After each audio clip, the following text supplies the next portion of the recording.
Okay, so yesterday we celebrated my triplet daughter's birthday. We went to a place in Bristol called Jules and Market. By the way, fantastic seafood restaurant in Bristol, of all places. So if you want to have a great meal, go to Jules and Market and tell them that JerseyMan sent you. But anyway, I had scheduled this dinner for 5 o'clock. Thinking that the Eagles game would be done by 4, I jump in the shower. It's about a 35-minute ride. Well, the game went longer than expected, which means my shower took longer than expected to get in, which means I had to rush. So I was actually in the shower for about the last 8 minutes of the game, and I kept hearing my wife screaming. So I had to jump out. The soap is flying. Everything's going everywhere.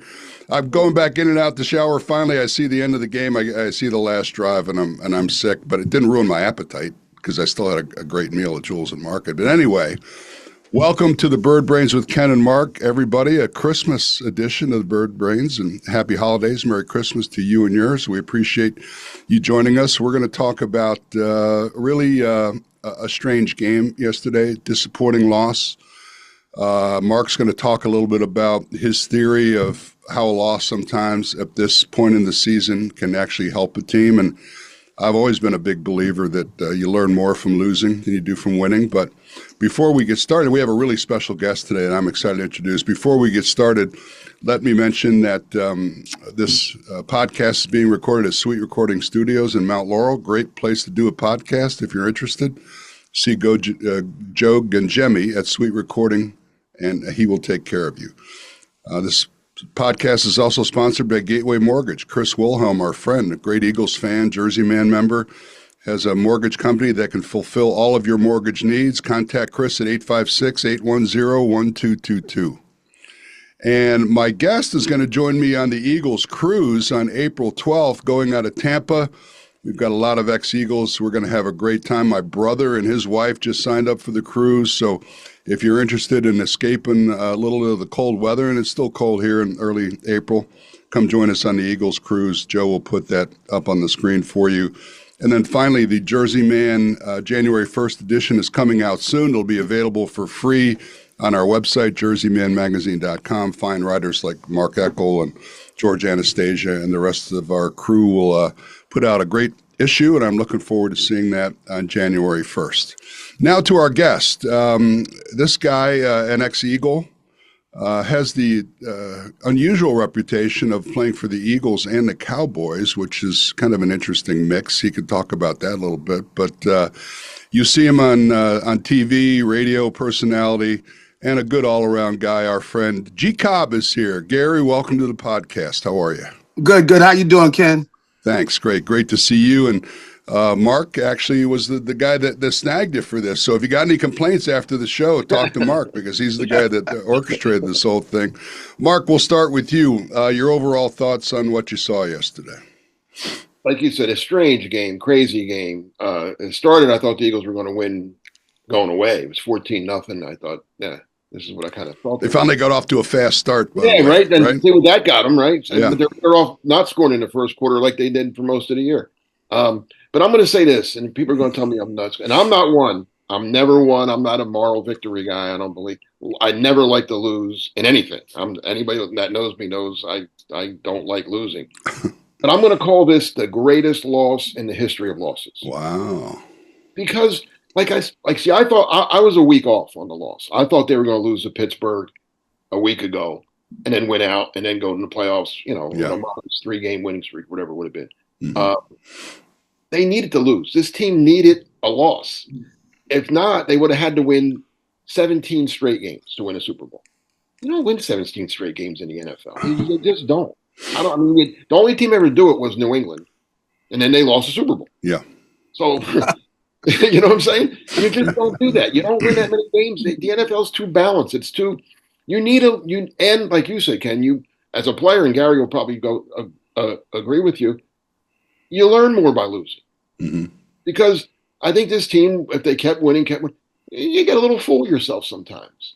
And I don't want anybody to tell me they lost because of Kenny Pickett. Kenny Pickett was Kenny Pickett. No, he was good enough. He didn't do anything. He was good enough. He did one bad pass, but that they don't call him Pickett for nothing.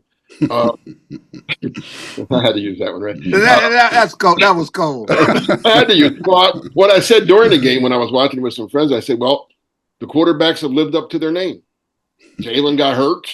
Oh, Kenny got Pickett. and that's why you host a podcast, ladies and gentlemen. All of that clever talent. Gary, what did you see yesterday? What did you think? Well, I thought, I agree with some of the things Mark said. This was a painful loss, but ultimately it could wind up helping them. I think one big thing is Jalen. We're all on Jalen. I mean, I get on Jalen too. But you see what they are without Jalen. I mean, He adds things that he doesn't get credit for. Because of his running skills, he helps the running game. I mean, they had the guy on the backside. Usually, just because Jalen could hold that ball and bootleg, that guy can't pursue on the same angle. He can't be aggressive pursuing. But they had everybody going after Saquon Barkley yesterday because Kenny Pickett is not a running threat. Right. And that was a huge part of the game because you saw that after they made some adjustments, after that long run by Barkley, he wasn't really a factor as a runner the rest of the game.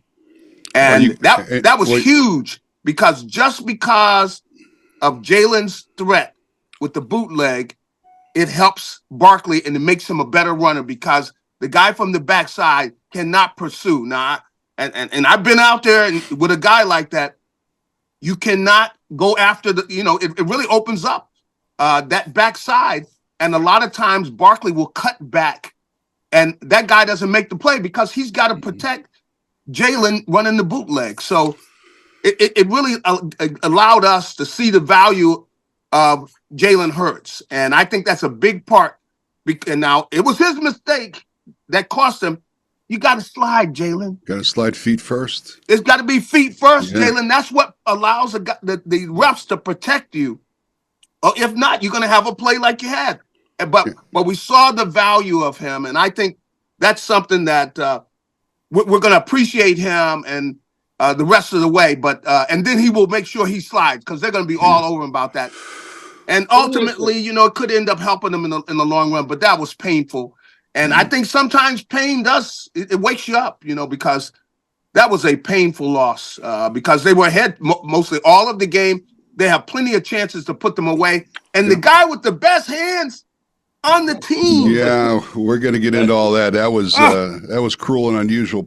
Here's the thing about Hurts getting hurt. And number one, you throw the RPO game out the window, right? Because Pickett's not a threat. So you got probably a third of your game plan is gone. Secondly, the tush push is the most effective short yard. That's gone now too. So I think that affects a lot of the coaching strategy. Mark, you agree?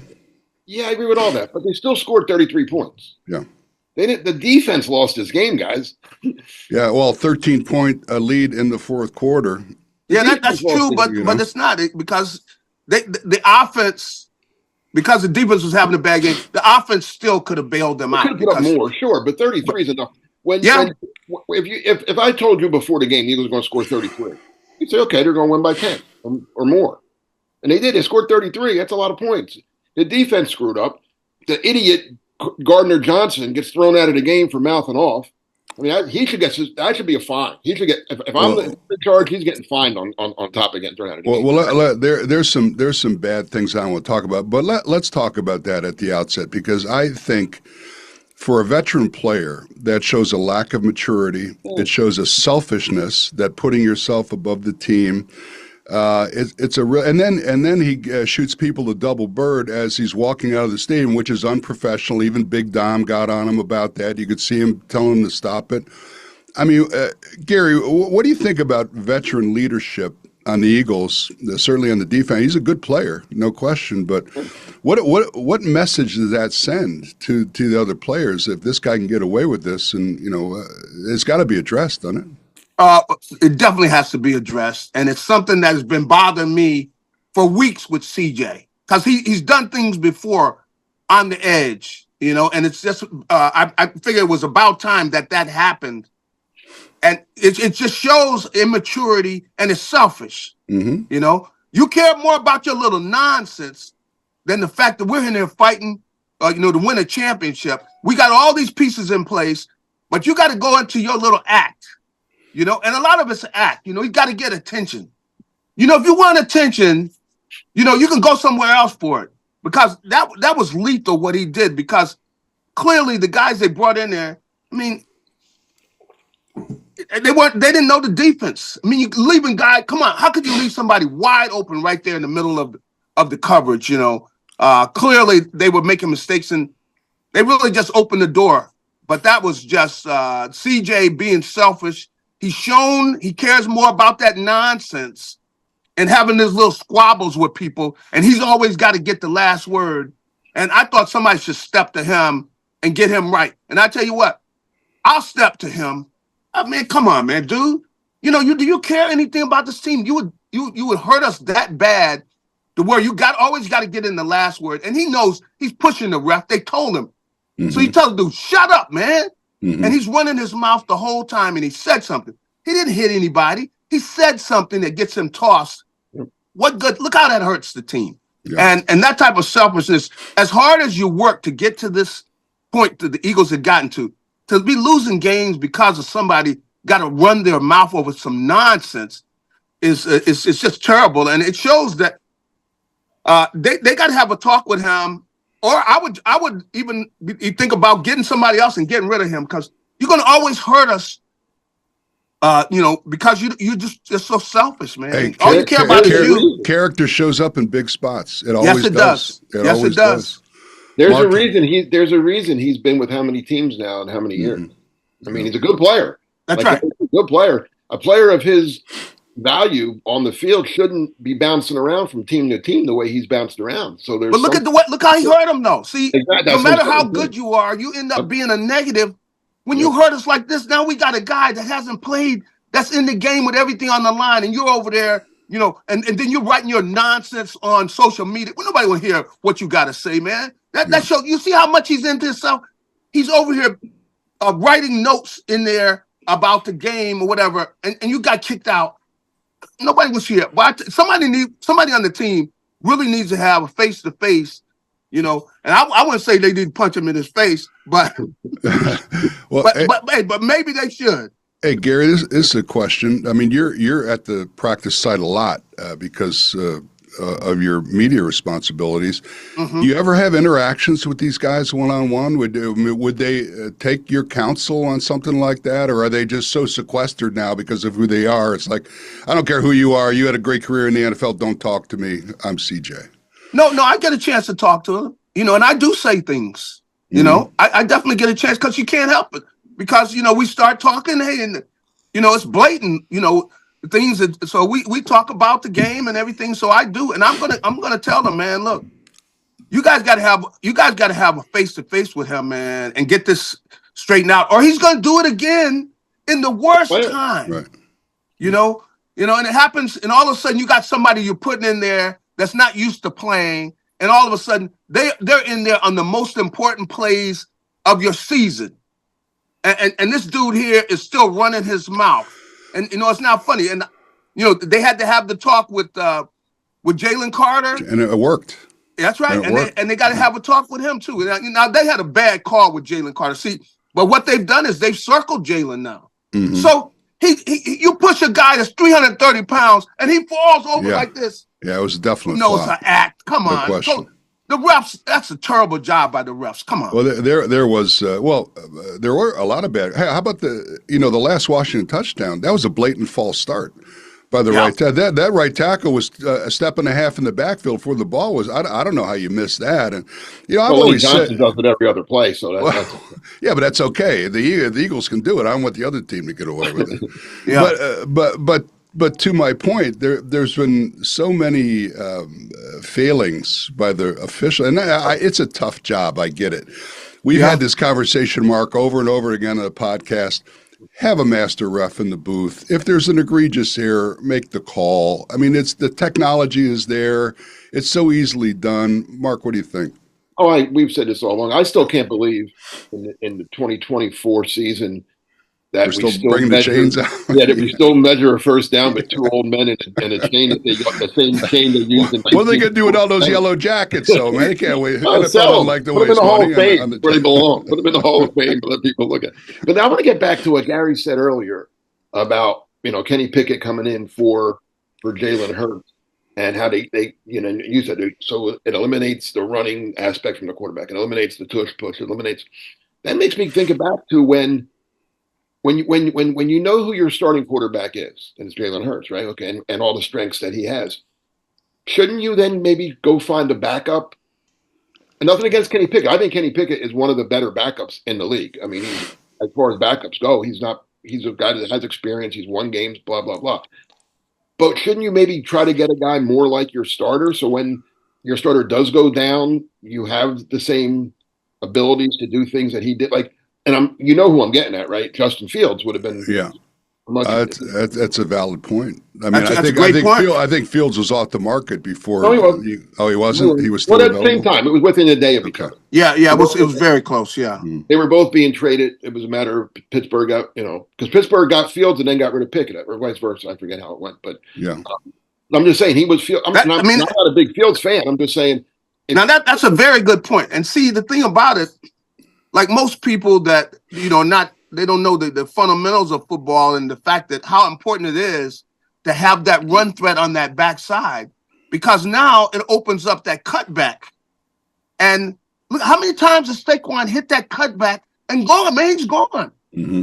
And it really puts the defense in a bind because that guy on the backside, he can't slide there and protect that hole because he's worried about Jalen. And you can't do both. He's got to do one or the other. Well, if he picks that he's going to try to, that he thinks they're going to give the ball to Saquon and everything, and he moves inside, then Jalen keeps the ball, and he's out the backside. But what teams have been doing is saying, okay, we are not going to let Jalen hurt us. So they keep the guy back there on that backside, and that cutback is open. And if you let Saquon through that cutback hole, he's gone. There's nobody catching him. 29 attempts, 150 yards yesterday. Had another marquee game that is wasted on the loss, really. Pickett's numbers are okay, 14 for 24, 143 yards. I found it interesting that when he came in the game after Hurts got hurt, he threw the ball the first play. Normally, when a backup comes in, and this guy really hasn't played at all year, a couple of mop-up snaps that you hand the ball off a few times. But the Eagles came out firing, which I thought was pretty cool. And like we said earlier, too, despite everything, the Gardner Johnson, everything. If the guy who hasn't dropped a pass all season, but maybe in 2 seasons, I don't know. It's third down, right? Devontae Smith, he's open. That's the game. The game. You could take a knee from that now, right? They're not going to tackle him until after the 2-minute warning is over, and the game is one timeout or one at the most. I think they were out. They might have had one. Yeah, that's the game. It was virtually over. You could see A.J. Brown in the background, and you knew how important it was when you saw him double over when he dropped it. He's got because it was such an important play. Now, they have big plays in the game, and you need to make those plays. And there were a number of them, and unfortunately, the Eagles weren't able to make it because Saquon had one. I mean, he let that ball. He got one too. That was really more of a strip. I mean, the guy, the linebacker, made a really good play on it. It looked like he secured the ball, and when he fell down, the guy stripped it out. So he did. He had a chance to catch it. He didn't catch it clearly and cleanly, and it was there to be stripped. So, you got to give them some credit too. But there were so many points that the Eagles failed to make, the ways they could have closed that game out. And hopefully it's the kind of thing as Marcus said, and you guys both have made points that this pain sometimes ultimately could end up helping you down the stretch because they're probably going to get another chance with Washington. They'll probably play them in the playoffs. It's possible. Possible. And they'll know that, look, we cannot leave the door open. When we get the chance to close the door on a team, we're closing the door and putting a spike in their back. Right. And we're going to make sure they do not get back up. Well, now, speaking of Washington, I think we'd be remiss if we don't mention Jaden Daniels is for real. He's the real deal, man. I'm telling you, this guy might be Lamar Jackson times 2 before it's all over. What an athletic player he is. That's exciting. And the big thing is you could see mentally, it's like, he's doing everything, but he's very calm mentally. You see, he does not panic. You know why? He's used to being on the big. He's used to being on the big stage, Gary. Yeah. The spotlight doesn't bother him, which That's is right. It's really unusual for a rookie quarterback to play with that kind of. He does not look like a rookie. He does not play like a rookie. No, he doesn't. He doesn't play like a rookie. He's right. Let me pick out a few of the bad things that I wrote notes on during the game. The missed tackle bug hurt us on that second to the last touchdown by Zacharias. Ringo and Blankenship both missed tackles on that play. Otherwise, terrible. They get him down about the 20. Grant Calcaterra, who's a decent receiver, is a very poor blocker. He tried to defend against the pass rush one time. He got schooled. Yeah. He missed an inside slant against the defensive tackle that got the running back brought down. He's a liability, and hopefully. Yeah, he's a liability blocking wise. That's not his strength. Yeah, and that's why the Eagles like Goddard, because he can do both. He really is. He's probably, similar type of receiver as Calcaterra, but he's a much better blocker. That's true. We talked about the Devontae Smith drop. How about the special teams, our kickoff coverage? That McCaffrey, right? He just schooled us. I'm telling you, all day long. And the kicker wasn't having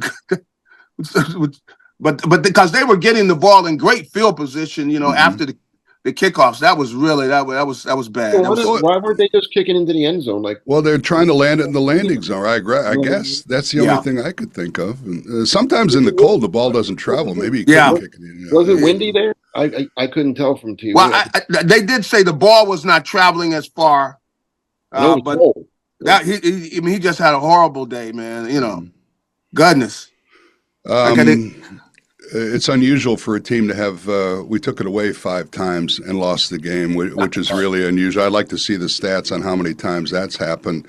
We talked about Barkley's game. A.J. Brown, another solid performance, 8 catches, 97 yards, and a touchdown. Devontae Smith wound up with 6 catches for 51 yards.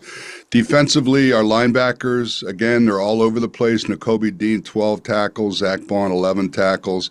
I thought Darius Slay had one of his better games. Gary, what do you think? He had a couple knockdowns. He actually caused the interception that tipped it to Blankenship. What do you think about Slay? A little bit of a resurgence for him. Yes, I think that he's been challenged. He's had some challenging games and things, and he knows that with the talent they got back there, with the way some of those kids are playing, I think they've kind of inspired him. But that was an outstanding game he played yesterday. He got his hands on numerous balls, breaking them up, and then of course you mentioned causing that interception. But I thought he played well, and he was stepping up, doing a good job against the run and with some screens and things. He made some big tackles, but he had an outstanding game. I thought that was one of the better games I've seen him play as an Eagle. Mark, what do you think? No, I agree 100%. Slay was if the Eagles win that game, he's your star of the game, I think. He was everywhere. You know what I'm a little concerned with, just a little going forward now, and we'll see. The next week we could be talking a totally different story, but I thought the 2 rookies who had played so well most of the year, Mitchell and DeJean, I didn't think either one of them were very special. Yeah, boy. McLaurin got him yesterday. McLaurin got him on that. He had something to prove yesterday after being shut out a few weeks ago. That's what I'm saying. And I've seen this through my years covering teams. Yeah. Rookies sometimes they used to call it the rookie wall.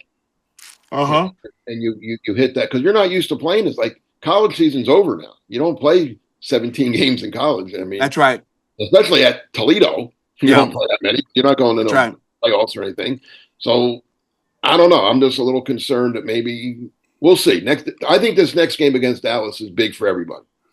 Yeah, Dallas is playing better. They get eliminated from the playoffs earlier in the day. Then they go out at home and beat Tampa, who had everything to play for. So, well, I tell you what, if you don't think they got some motivation, this is going to be great motivation for them. So they're going to get a tough game from Dallas.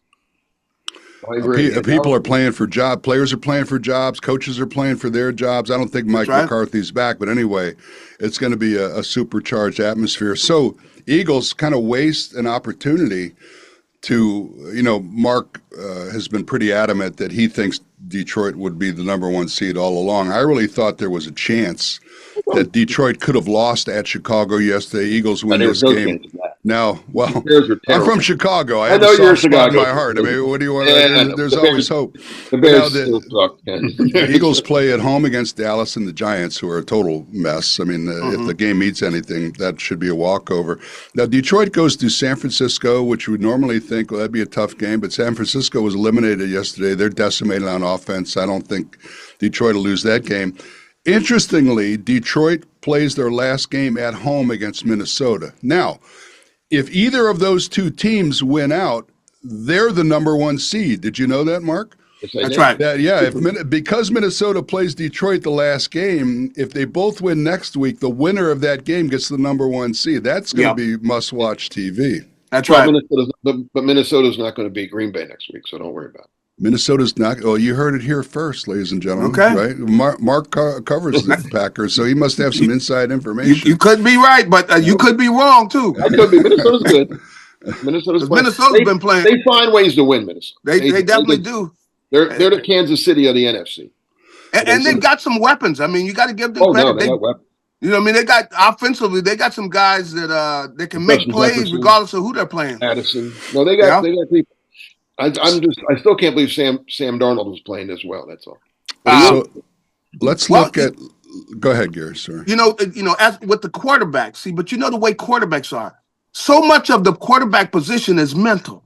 Yeah. You know, and as a guy gets older, if he's able to make those decisions quicker, because a lot of the guys are decent throwing the ball, but the whole thing is processing all of that information in such a finite time. I mean, you got seconds to process all this information. And if you're able to do that, you can be a great quarterback. And seems like he's got it now where he's able to process that information. We only have a couple minutes left. Let's look at the NFC playoff picture as it stands today. Right now, Detroit is in that number one seed playoff spot, and a bye is so important. We'll see how that shakes out. The Eagles right now currently are still number 2. The Rams are number 3, 9-6. That looks like they might win the NFC West now. The Falcons overtook Tampa for the 4th spot in that league as the Southern Division leaders. And then you've got the Minnesota Vikings, who are definitely in the playoffs, have a chance to get the number 1 seed. The Packers are currently 6th at 10-4. They're definitely going to be a wild card because of the Detroit and Minnesota situation in their division. The Commanders are number 7 at 10-5, and right now the Tampa Bay Bucks are number 8 there. So how do you think the playoffs shake out, guys? So first of all, let me ask you this. What matchup do you think is going to happen for the Eagles? What matchup would you like to have happen for the Eagles? Go ahead, Mark, start with you. I think they're going to get Washington. And we're going to play them here. We'll play them in Philly. I think they'll get Washington, and I think that's probably can I get any? If I could get any team I wanted, I'd want the Giants, but they're not in the playoffs. I'm not sure the Giants would win the college football playoff right now. So you might as well say St. Joe's Prep. They got to have a good chance as the Giants. So I would think of those teams, the possibilities. I think I'd want Washington at home. Now you got a little revenge on your mind as well. That's right. I don't want to play Green Bay. I don't want to play Minnesota. I think Eagles would be favored over any of them. But if that's my choice, if my choice is Green Bay, Minnesota, or Washington, I would want Washington. Gary, what do you think? I agree with a lot that he was saying. I don't. They don't want to battle Tampa Bay either. I didn't mind seeing Tampa Bay get beat. Yeah. They're not in it because they've had trouble with them. So I think Washington. I think if they got to play them. They're going to come in with a chip on their shoulder and, with a healthy Jalen. Plus, they don't like the fact that, hey, it was kind of a cheap shot there that knocked them out of that game anyway. I thought it was a little late. I thought they could have called something there because he gave him the elbow as he was coming down.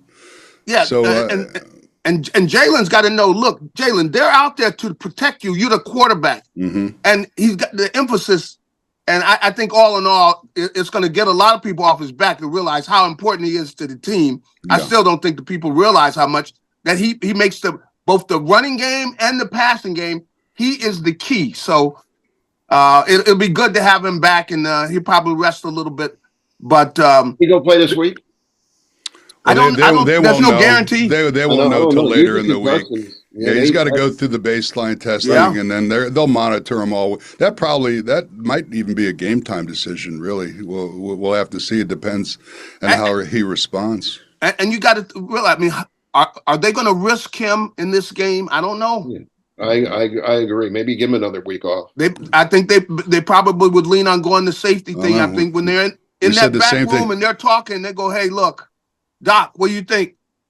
Going like, "I would go the safe route." They were saying the same thing about Mahomes last week. And what does he do? He busts for 50 yards in the first series of downs. And so you never know about players. Yeah, that's right. Ankles are different than concussions. That's true. That's true. But and Mahomes is different. When you guys played, he would have gone back. There was no such thing as a concussion, was it? You came off the field with a headache. You hit it. Otherwise, you lose your job. Right. How many fingers am I holding up? You know, the old test. Yeah, well, how many fingers am I holding up? They held up 3 fingers, and if you got within 3, you're okay to go back in the game. So right, he'd have been back in the game back when you guys. That's the way it worked. Yeah. Now with all this stuff going on, and concussions are tricky. They're really all right, guys. Well, I told you this would be a quick half an hour, and it was. I want to thank our guest, Garry Cobb, for joining us. Of course, Mark and I want to wish everybody a very Merry Christmas and Happy Holidays. And we will be back next week, hopefully talking about a win over Dallas. It's Dallas week, everybody. That's we right. got to there's a lot of stuff going on, but we always get excited for Dallas week. And Garry, you don't wear a split jersey, Eagles, Cowboys. No, do you? no, you're strictly Eagles all over. I don't get any checks from Dallas anymore. Okay. Well, listen, thanks for joining us. We appreciate you being with us on the Bird Brains with Ken and Mark, and we'll see you next week, everybody. Take care.